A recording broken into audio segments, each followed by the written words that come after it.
Alors, la fin d'un contrat de location-gérance, on pourrait penser que c'est juste une poignée de main et puis c'est fini. Mais en réalité, c'est beaucoup, beaucoup plus complexe que ça.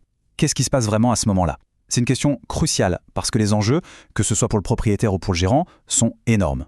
Parce que oui, des questions se posent tout de suite. Qui va garder la clientèle qui a été si durement développée?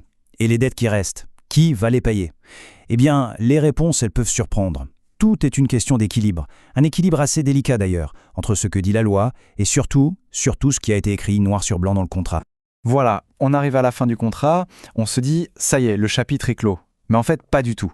C'est même tout l'inverse. C'est le début d'un processus juridique bien précis, très encadré, où chaque petit détail financier va avoir son importance. En fait, il faut voir ça comme un jeu d'équilibre entre deux grandes forces. D'un côté, on a les règles générales, celles de la loi, et de l'autre, on a les clauses spécifiques du contrat, ce qui a été négocié entre les parties. C'est vraiment la combinaison des deux qui va dessiner le cadre, qui va dire qui a le droit de faire quoi et qui a l'obligation de faire quoi. Bon alors concrètement, comment est-ce qu'on met fin à ce type de contrat? Il faut savoir qu'il n'y a pas une seule façon de faire. Non, il y a plusieurs chemins possibles, plusieurs portes de sortie si on veut, et chacune a ses propres règles du jeu. Et là, il y a une distinction qui est vraiment fondamentale. Si on a un contrat à durée déterminée, c'est facile. La date de fin est connue, elle est écrite dans le marbre, c'est automatique. Par contre, pour un contrat à durée indéterminée, c'est une autre histoire. Tout repose sur une notion un peu floue, le préavis raisonnable. Et c'est là, bien sûr, que ça peut devenir compliqué si le contrat n'est pas hyper précis. Mais que se passe-t-il si tout s'arrête plus tôt que prévu? Là, on a en gros 3 scénarios. Le premier, le plus simple, tout le monde est d'accord pour arrêter. Le deuxième, ça se passe mal, il y a une faute grave et c'est un juge qui doit trancher. Et le troisième scénario, qui est très fréquent en pratique, c'est quand une fameuse clause résolutoire s'active. Par exemple, si les loyers ne sont pas payés, hop, le contrat peut s'arrêter automatiquement. Et puis, il y a les cas de force majeure, on pourrait dire. Des événements extérieurs qui viennent tout chambouler. Imaginez, le gérant a une interdiction d'exercer, le fonds de commerce est détruit, ou alors l'une des parties est en redressement ou en liquidation judiciaire. Là, ce sont des situations exceptionnelles qui peuvent mettre un stop brutal et immédiat au contrat. Bon, maintenant, on arrive au nerf de la guerre, au cœur du réacteur, l'heure des comptes. C'est le moment de vérité, celui où on sort la calculette pour régler tous les aspects financiers.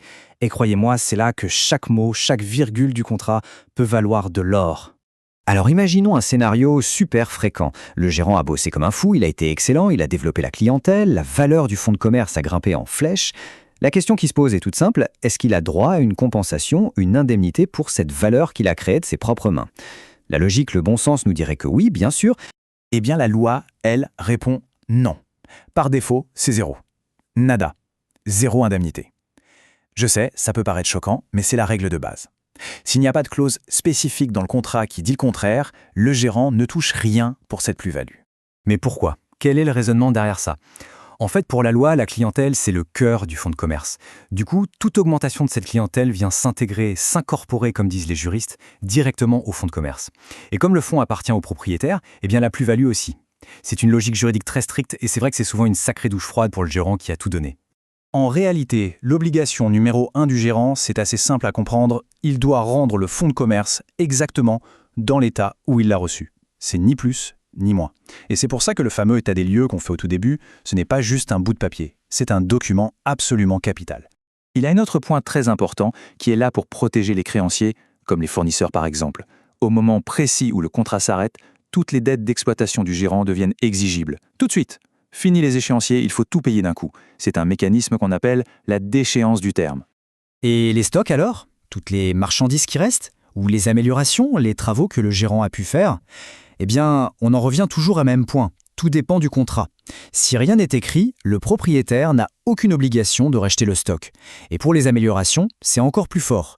Une clause peut tout à fait prévoir que le propriétaire les récupère sans verser le moindre centime d'indemnité. Ok, passons à une autre question tout aussi cruciale. Qu'est-ce qu'il advient de tous les contrats qui sont en cours? On pense bien sûr aux contrats de travail des employés, mais il y a aussi les contrats avec les fournisseurs, les abonnements, etc.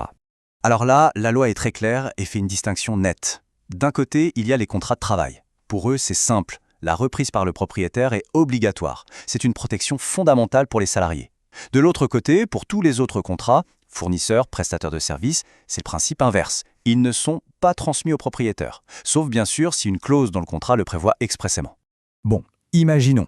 Le contrat est fini, les comptes sont réglés, tout est en ordre.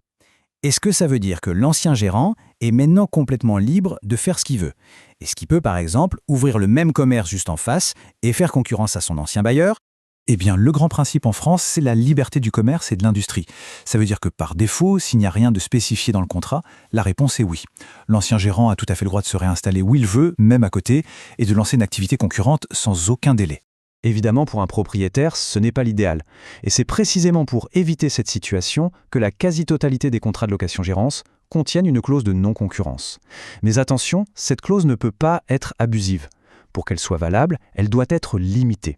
Limitée dans le temps, limitée dans l'espace géographique, et elle doit être proportionnée aux intérêts qu'elle protège. Et pour vraiment boucler la boucle, il reste 2 dernières formalités, purement administratives. D'abord, il faut publier un avis de fin de contrat dans un journal d'annonce légale, pour que tout le monde soit au courant, c'est la même chose qu'au début. Ensuite, le locataire gérant, de son côté, doit se faire radier du registre national des entreprises. C'est logique puisqu'il arrête cette activité.